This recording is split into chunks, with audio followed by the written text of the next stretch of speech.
Hello बच्चों, तो कैसे हो आप। आज मैं कक्षा 8 के कुछ वेरी वेरी इंपॉर्टेंट क्वेश्चन लेकर आया हूँ जो आपसे यदि बोर्ड का एग्जाम होगा तो जरूर पूछे जा सकते हैं। ठीक है, तो ये क्वेश्चन नंबर 1 है। इसमें 2y प्लस का 5/3 बराबर 26/3 माइनस का y।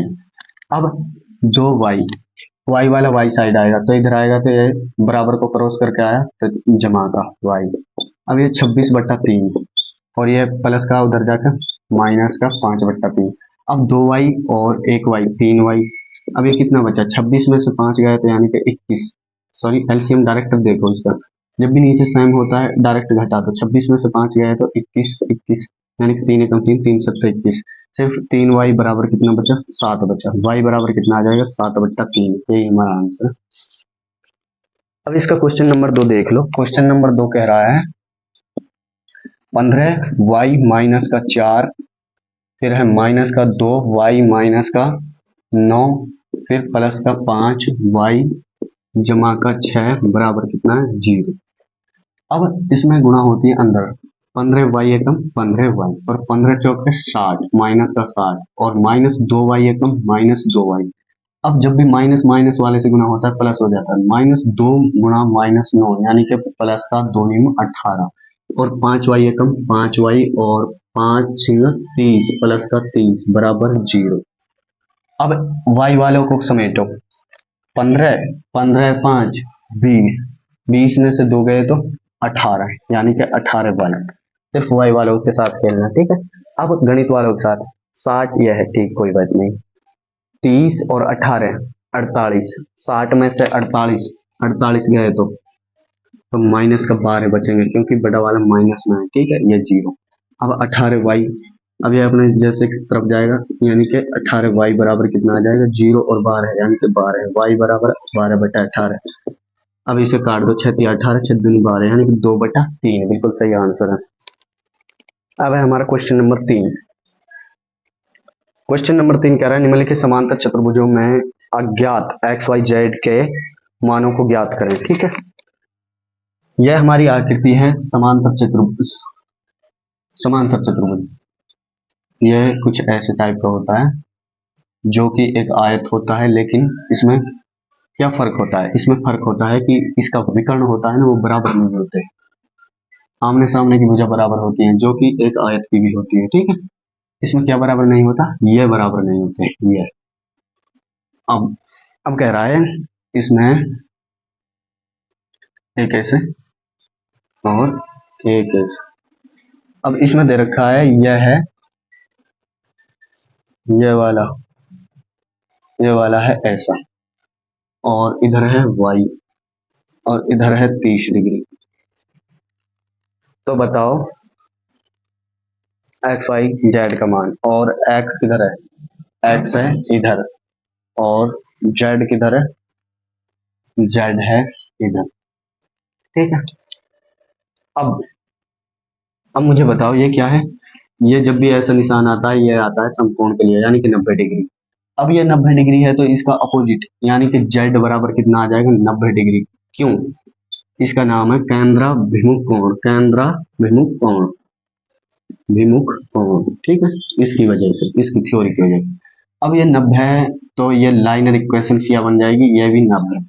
अब हमें पता है y कैसा आएगा, यह क्या बन गया, ये एक त्रिभुज बन गया। y जमा का 90 जमा का 30 इसके बराबर रहेगा त्रिभुज। त्रिभुज के तीनों कोणों का योग रहता है 180। y 90 3 30 120 बराबर 180। y बराबर 180 माइनस का 120, y बराबर कितना आ जाएगा, 60 डिग्री, ठीक है। y का मान हमारा 60 डिग्री। अब क्वेश्चन नंबर 4। क्वेश्चन नंबर 4 कह रहा है निम्नलिखित आकृतियां समांतर चतुर्भुज ज्ञात कीजिए। ठीक है, यह आकृति है, x का मान ज्ञात करना है इसमें। आकृति भाई कुछ इस टाइप से है, इसे कहते हैं समलंब, ठीक है।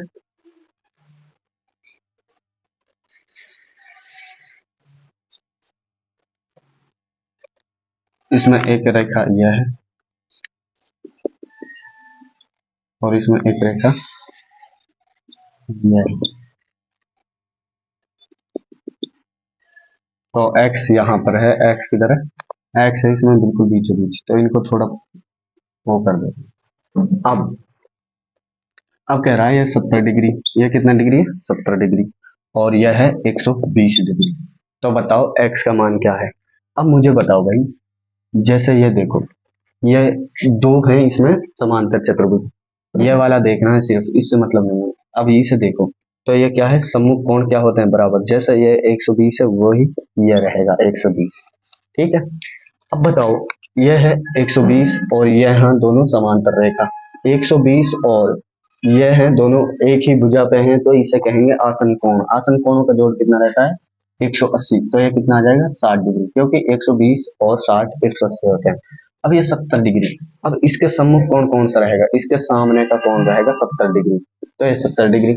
और हम जानते हैं अब ये क्या बन गया, त्रिभुज, और त्रिभुज के तीनों कोणों का योग क्या रहता है, x प्लस का 70 जमा का 60 बराबर किसके रहता है, 180 डिग्री।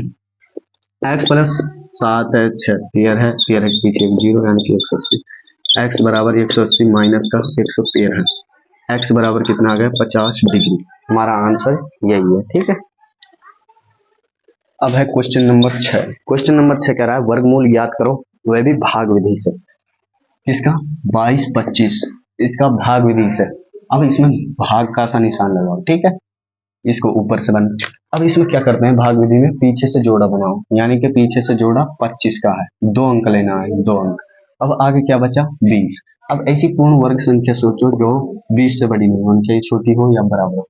एक का वर्ग एक होता है, दो का वर्ग 4 होता है, तीन का वर्ग कितना होता है, 9 होता है, और चार का वर्ग 4 चौक 16 होता है, पांच बच्चा 25 होता है, ठीक है। अब इसमें कितना है, 20, तो 20, 25 तो बड़ा है ना, 20 छोटा है, यानी कि 4 का वर्ग है, तो इधर 4 धरेंगे, तो इधर भी 4 धरेंगे, 4 चौक 16, तो इधर भी 4 और यहाँ आएगा 16, ठीक है। अब यह तो जुड़ता है, बाहर वाला तो जुड़ता है और अंदर वाला क्या होता है, घटता है। अब ये बचे 4, ठीक है। अब उतार लिए कितने, 25, जोड़ा उतरता है, ऐसे नहीं कि दो उतार दो, ठीक है। अब ये इधर साइड क्या होता है, जोड़ होता है, 4 है 4 8। अब इसके पीछे क्या रखूं कि इन्हें गुणा करने पे, अब ये बन गया 85, 85 5 बच्चे 25, तो यह आना चाहिए पूरा पूरा, 5 बच्चे 25, हासिल लगी 2, 5 अट्ठे 40, 2 42, यानी कि 425 आ गया, और घटाने पे क्या आना चाहिए, 0। तो हमारा किसका वर्गमूल है, 20 25 किसका वर्गमूल है, 45 का। बिल्कुल आसान हो गया होगा, आपके समझ में भी आ गया होगा, ठीक है। अब हमारा सवाल है क्वेश्चन नंबर 7। यह कहता है किसी समकोण त्रिभुज एबीसी में कोण बी 90 है।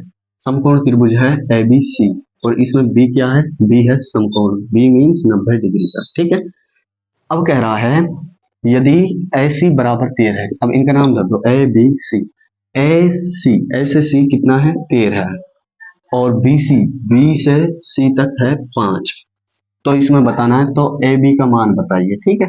तो जब भी दो भुजा दी हो, तीसरी भुजा निकालने के लिए पाइथागोरस प्रमेय क्या होता है, कर्ण स्क्वायर बराबर आधार स्क्वायर प्लस का लंब स्क्वायर। कर्ण का मान कितना है, 13, 13 का स्क्वायर, आधार कितना है, आधार का नहीं पता, तो आधार है ए स्क्वायर, प्लस लंब क्या होता है, लंब है सीधा वाला, यानी कि 5 का स्क्वायर। इसका मतलब है 13 की पावर 2, 13 13 से गुणा, 13 13 169, ए स्क्वायर प्लस का 5 बच्चा 25, अब ये आ जाएगा 169, और ये 25 इधर आएगा तो माइनस का, यानी कि ए स्क्वायर, ये बचा 144 ए स्क्वायर, और दोनों तरफ अंडर रूट लगाएंगे इसमें इसमें, तो ए कितना आ जाएगा, ये आ जाएगा अंडर रूट 144, इसको बाहर निकालते हैं, अंडर रूट की चीज को बाहर निकालते हैं तो इसे इससे निकलता है, पीछे समय 2 लग जाएगा, 2 7 14 2 दिन 4, पीछे समय 2 लग जाएगा।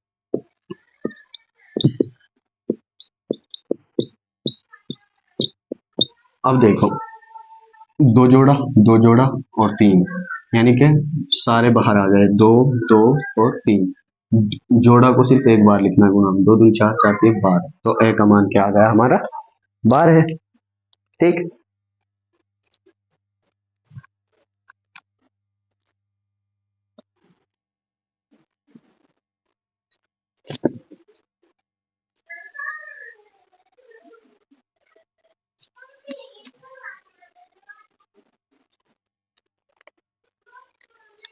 अब अगला क्वेश्चन देख लो, क्वेश्चन है 25 विद्यार्थियों में 72% विद्यार्थी गणित में रुचि रखते हैं और जबकि बाकी के नहीं रखते, तो कितने विद्यार्थी ऐसे हैं जो गणित में रुचि नहीं रखते।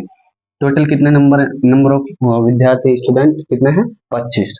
अब ये 25 में से कितने हैं 72% तो क्या करते हैं गणित को बिल्कुल ही मस्त सब्जेक्ट समझते हैं, ठीक है, और बाकी के नापसंद करते हैं, ठीक है।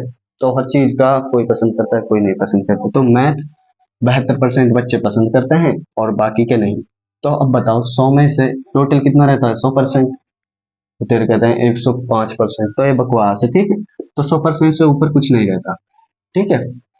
तो 100 में से 72 गए थे, कितना बचा 28%, तो ये क्या है 28%, 28% वह हैं जो ना पसंद करते हैं, ठीक है। अब इसको 25 का कितना प्रतिशत है 28%, ये बताना है। 25 का मतलब क्या होता है गुणा, 28% का मतलब बटे में 100, 25 एकम 25, 25 चौके 100 और 4 सत्ते 28, यानी कि 7 नंबर ऑफ स्टूडेंट, मतलब 7 बच्चे नालायक इतने हैं कि वो क्या करते हैं जो गणित को पसंद नहीं करते, ठीक है। एक पदी जोड़ों को का गुणनफल ज्ञात कीजिए, -4p और 7p, इनका क्या करना है गुणनफल, और इसका 20 पार्ट है 4,7p, इनको क्या करना है गुणा करना है, ठीक है, गुणनफल। तो -4p गुणा का कितना आ जाएगा 7p इसकी जगह, तो इसमें 4 और इसमें 7p। अब -4 सत्ते कितना आ जाएगा 4 सत्ते 28 माइनस का 28 p p कितना आ जाएगा p की पावर 2, 4 सत्ते 28 कितना आ जाएगा 28p, तो ये दोनों आंसर। देखो अब क्वेश्चन नंबर मिल रहे हैं इसमें से, तो ये है x² माइनस का 5 और x प्लस का 5, फिर ये प्लस का 25, इनको सरल करना है, ठीक है। तो यह तो जब भी ब्रैकेट ब्रैकेट पास पास रहता है इसका मतलब ये आपस में गुणा है, तो इसको क्या करते हैं x की पावर 2 गुणा x की पावर 1 यानी कि x की पावर 3। अब ये किससे गुणा किससे x 5x², फिर ये किससे, अब इसकी बारी चालू, -5x से कम -5 और -25 से कम -25, और ये प्लस तो 25 है ही, ठीक है। ये तो अलग है क्योंकि ये प्लस से कनेक्ट है, इससे ब्रैकेट नहीं है कि गुणा करो सब। अब इन दोनों में एक जैसा हो वो जुड़ रहा है या कट रहा है, 25 में से 25 गए तो कितना बचा 0, क्या बचा है x³ 5x² माइनस का 5x, यही हमारा आंसर। अब है हमारा अगला सवाल, एक समलंब का क्षेत्रफल 34 है तथा इसकी ऊंचाई 4 है। समांतर भुजाओं में से एक की लंबाई 10 सेंटीमीटर है, दूसरी समांतर भुजा की लंबाई ज्ञात कीजिए। तो देखो यह है क्या, एक समलंब। देखो भाई इसमें थोड़ा फॉर्मूला लगेगा, बस हो गया हमारा आंसर, फॉर्मूला याद करना तुम्हारा काम है, ठीक है। अब है इसका क्षेत्रफल, क्षेत्रफल मीन्स क्षेत्रफल क्या होता है, जो एक जितनी जगह घेरता है उसी को क्षेत्रफल कहते हैं, ठीक है। एक समलंब का क्षेत्रफल कितना है 34, इसका क्षेत्रफल मतलब ये 34 सेंटीमीटर स्क्वायर जमीन घेर रही है, मेरा भी क्षेत्रफल है, हर चीज का क्षेत्रफल है, ठीक है, क्योंकि हर चीज क्या घेरती है एक जमीन घेरती है, ठीक है। अब इसकी ऊंचाई कितनी है, इसकी ऊंचाई सिर्फ सीधी टिक मतलब सीधी टिक मानी जाती है ऊंचाई, और इसकी ऊंचाई कितनी है, इसकी है ऊंचाई 4 सेंटीमीटर, यानी कि h फॉर हाइट। समांतर भुजाओं में से एक की लंबाई 10 सेंटीमीटर, मैंने कह दी भाई यह 10 सेंटीमीटर है, तो बताओ दूसरी वाली समांतर भुजा की लंबाई कितनी है। तो इसके लिए फॉर्मूला क्या होता है, समलंब का क्षेत्रफल, समलंब का क्षेत्रफल क्या होता है, क्षेत्रफल रहता है 1/2, इधर लिख लूंगा 1/2 समांतर भुजाओं का योग, समांतर भुजाओं का योग, भुजाओं का योग गुणा में h, ठीक है। अब 1/2 समांतर भुजा कौन कौन सी 10, अब मैंने कह दिया यह है x, 10 जमा का x गुणा में h कितना है, h है 4, और क्षेत्रफल समलंब का क्षेत्रफल बराबर बराबर, यानी कि समलंब क्षेत्रफल कितना था 34, ठीक है। अब 2 से क्या कट जाएगा गुणा में, तो कहीं भी हो गुणा में हो तो कट जाता है। अब ये बचा 34 बराबर 10 प्लस का x गुणा का 2, अब इसका मतलब ये इससे भी गुणा ये इससे भी गुणा, कितना आ जाएगा 34 और 2 20 प्लस का 2x, अब ये 34 और ये 20 इधर आएगा तो माइनस का, और ये 2x, 34 में से 20 गए थे यानी कि 14 बराबर 2x, और 14/2 कितना आ जाएगा, ये आ गया x, यानी कि 2 सत्तर 14, x इज इक्वल टू 7। तो दूसरी समांतर भुजा की लंबाई कितनी आ गई हमारे पास, 7 है। देखो अभी क्वेश्चन नंबर देखो, 12 मीटर ऊंचा, क्वेश्चन नंबर है इसमें 17। 12 मीटर ऊंचाई वाला एक बिजली के खंभे की छाया की लंबाई, 12 मीटर ऊंचा एक खंभा है, ऊंचाई कितनी है उसकी, 12 है, किसकी, खंभा की, खंभा, ऊंचाई कितनी, 12 मीटर ऊंचे। छाया, एक बिजली के खंभे की छाया की लंबाई 10 मीटर है, छाया कितने मीटर की है इसकी, 10 मीटर, 10 मीटर, ठीक है। समान स्थितियों में, मतलब सूरज वही है, समान स्थितियों में उस पेड़ की लंबाई ज्ञात कीजिए जिसकी छाया, छाया की तरफ लिख लो तो छाया 15 मीटर, तो इसकी लंबाई बतानी है, मतलब क्वेश्चन मार्क है लंबाई, यही बतानी है। अब यह है हमारा 13वां पार्ट का क्वेश्चन। तो वो क्या कहता है, वो है समानुपात और व्युत्क्रमानुपात, कुछ ऐसा ही उल्टा सीधा अनुपात, ठीक है। अब यह कहता है कि इसमें अनुपात देखो कैसा है, ठीक है, अभी सब क्लियर कर दूंगा, ठीक है।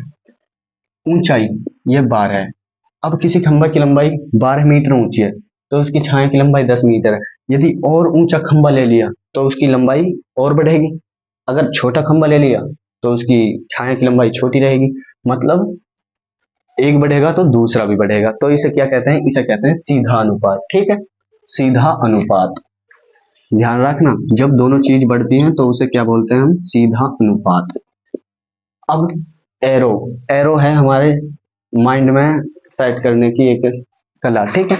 अब इसमें एरो लगाएंगे, बड़ा, इसमें तो पता नहीं चल रहा कौन सा बड़ा है, लेकिन इधर तो पता चल रहा है ना, इधर पता चल रहा है 15 बड़ा है, तो इसमें एरो का निशान 15 है। अब मैंने दोनों घटा दिए तो इसमें भी तो एरो का निशान इधर ही तो रहेगा, जैसा यह रहेगा वैसा ही यह रहेगा, क्योंकि जो घटेगा तो दूसरा भी घटेगा उसके साथ, तो इसे बोलते हैं हम सीधा अनुपात। अब जिसके पास चोंच है वो ऊपर रहेगा, जिसके पास चोंच है वो क्या रहेगा, ऊपर रहेगा, यानी कि यहाँ कुछ नहीं है तो क्या मान लेंगे, x मान लेंगे। अब ये बट्टे में जाएगा 12 है। अब जिसके पास चोंच है यानी कि 15 के पास चोंच है तो बट्टे में क्या आ जाएगा, 10। अब हम जानते हैं 5 दूनी 10, 5 या 15, और बराबर में है तो कट जाएगा, 2 एकम 2, 2 छः 12, और x एकम x, और 6 या 18, तो x इज इक्वल टू कितना आ गया, 18, हमारा बिल्कुल राइट आंसर है। अब दूसरा सवाल है, इसका दूसरा सवाल है 20 श्रमिक, 18वां, 20 श्रमिक किसी दीवार को 48 घंटे में खड़ा कर सकते हैं, यानी कि बना सकते हैं। 20 श्रमिक, श्रमिक, श्रमिक मीन्स मिस्त्री कह लो या मजदूर कह लो, कुछ भी कह लो। 20 श्रमिक किसी दीवार को 48 घंटे में, कितना समय ले रहा है, समय ले रहा है 48 घंटे, कितने समय ले रहे हैं, 48 घंटे। अब कह रहा है यदि इसी कार्य को 30 घंटा में पूरा करना है तो समय कितना है, अब 30 घंटे में कितना, तो इसमें कितने मजदूर लगाने पड़ेंगे, यानी कि श्रमिक लगाने पड़ेंगे, मैंने कह दी क्वेश्चन मार्क। अब बताओ, इसमें देखना है, शुरू में हमें क्या देखना है कि कैसा अनुपात है, इसमें देखेंगे हम, ये क्या है, श्रमिक, और ये क्या है, समय। यदि श्रमिक कम रहेंगे तो समय क्या लगेगा, समय ज्यादा लगेगा, अगर श्रमिक ज्यादा है तो समय कम लगेगा। देखो एक बात तो पता चल रही है ना कि एक चीज बढ़ रही है तो दूसरी क्या हो रही, घट रही है। यदि श्रमिक बढ़ेंगे तो टाइम कम लगेगा, बढ़ेंगे कम लगेगा, एक बढ़ रहा है तो दूसरा घट रहा है, तो इसे ही हम बोलते हैं उल्टा अनुपात, उल्टा अनुपात, यानी कि एक सीधा चल रहा है तो दूसरा उल्टा चल रहा है, ठीक है। अब इसमें बड़ा किधर साइड है, बड़ा है इसमें ऊपर की साइड, 30 और 48, इधर तो पता नहीं चल रहा, तो 48 बड़ा है। अब सीधा होता तो ऐसे ही लगा देते, तो ये ऊपर जाएगा तो दूसरा क्या करेगा, नीचे आएगा, ठीक है। अब इसमें ये क्या है, यह है क्वेश्चन मार्क, तो इधर करेंगे हम x लगा देंगे। अब जिसके पास चोंच रहती है वो ऊपर x/20, और जिसके पास चोंच रहती है वो ऊपर 48 बट्टे कितना आ जाएगा, 30, 0 से 0 कट गया, और 3 एकम 3, एक बचा 18, 3 6 18, और x एकम x, 16 दूनी 32, तो हमारा आंसर यही है।